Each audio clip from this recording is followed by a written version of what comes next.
જય શ્રી કૃષ્ણ. ચાલો સાંભળીએ પવિત્ર પુરુષોત્તમ માસ નિમિત્તે પુરુષોત્તમ માસ સુદ ત્રીજની વાર્તા. ભલી ભરવાડણ. ગંગાપુર ગામમાં એક ભલી ભરવાડણ રહે. પાવન પુરુષોત્તમ માસ આવતા સૌને વ્રત કરતા જોઈ ભલીને પણ વ્રત કરવાનું મન થયું. એ તો રોજ નદીએ નાહવા જાય.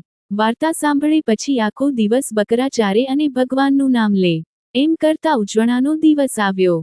ભલી તો ઘણી ગરીબ. પહેરવા માટે વસ્ત્રોની બીજી જોડ નહીં અને ઘરમાં ખાવા લોટ નહીં. ત્યાં જમાડે શું અને દાન શાનું કરે? ભલી તો મૂંઝાણી. બ્રાહ્મણ તો જમાડવા જ પડે.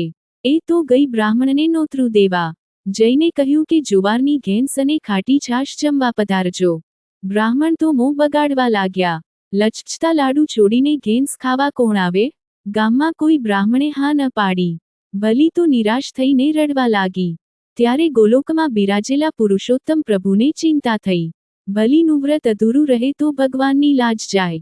પ્રભુ તો 12 વર્ષના બટુકનું રૂપ ધારણ કરીને આવ્યા ભલી પાસે અને પૂછવા લાગ્યા કે માજી રડો છો શું કામ? હું બ્રાહ્મણ છું. મને સીધું આપી દો. હું જાતે રાંધીને જમી લઈશ. ભલી તો રાજીના રેડ થઈ ગઈ.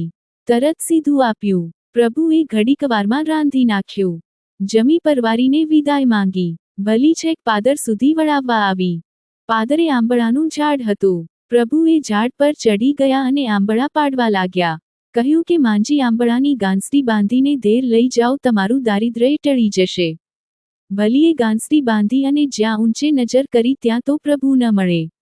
ભલી તો ભગવાનની લીલાનો મહિમા ગાતી ધેર આવી. ભૂખ કકડીને લાગી હતી. ખાવા બેઠી પણ જોયું તો ઘેંસ ગાયબ અને એની જગ્યાએ 32 પકવાન પડ્યા છે. ભલી તો અચંબામાં પડી ગઈ.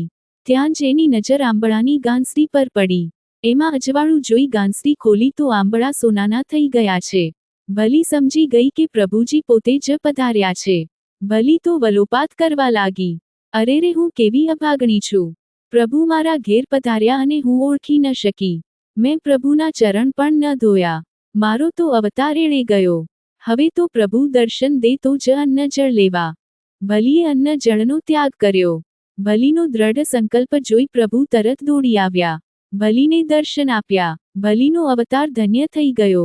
ભગવાન ભૂખ્યા ભાવના તણા ન માંગે. મિષ્ટાન પકવાન શ્રદ્ધા થકી જે કોઈ ભજે તેને આપે. દર્શનના દાન વિદુર ધેર ભાજી જમે.